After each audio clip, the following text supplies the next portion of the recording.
سوف يأتي على الناس زمان تكثر فيه الشرط، العساكر الذين هم يخدمون الظالمين، جيوش وشرط وعساكر يكونون أعوانا للطغاة وللظالمين.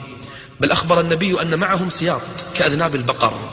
طبعا هذا الذي أقول لك الآن وتسمعني يا عبد الله هذا وقع قبل قرون، قد وقع قبل قرون كثيرة، وأخبر بذلك العلماء أنه جاء شرط لأعوان للظالمين والطغاة وكان معهم سياط يضربون بها الناس. قال عليه الصلاة والسلام قال سيكون في آخر الزمان شرطة يغدون في غضب الله ويروحون في سخط الله، فإياك أن تكون من بطانتهم.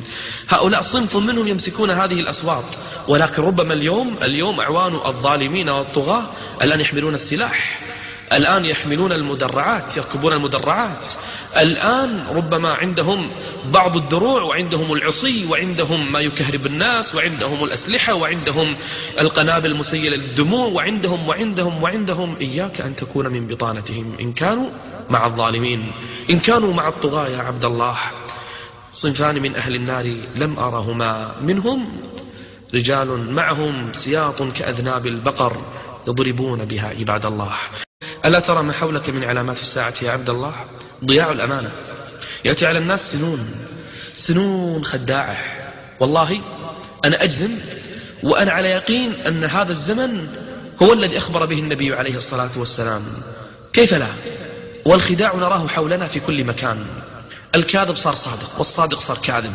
انظروا في الإعلام، بدأنا لا نثق بأحد من الناس، يصورون لك صورا وهي كاذبة، وترى بأم عينيك رجلا هو كاذب، لم يكن هذا هو الرجل. سبحان ربي، يأتي على الناس سنون خداعة يكذب فيها الصادق ويصدق فيها الكاذب ويخون فيها الأمين ويؤتمن فيه الخائن.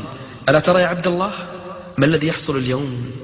كل ما تراه من حولك كثير منه علامات وأمارات وأشراط على أن الساعة قد آذنت بالقدوم، على أن هذه الدنيا قد أوشكت على الزوال. أخبر النبي عليه الصلاة والسلام أن الساعة لن تقوم حتى تلحق قبائل من أمتي بالمشركين وحتى يعبدوا الأوثان. وصدق النبي عليه الصلاة والسلام. لحق كثير من هذه الأمة بل ومن العرب بل ومن أهل الجزيرة العربية مهبط الوحي، لحق كثير منهم بالمشركين وانتسبوا إلى الشيوعية واعتنقوا الليبرالية، وإذا بهم يدعون إلى العلمانية. لحقوا بالمشركين، بل عبد كثير منهم الأوثان وعبدوا الأصنام وعبدوا القبور وعبدوا الأحجار وعبدوا الخيوط. وصدق النبي وما ينطق عن الهوى إن هو إلا وحي يوحى.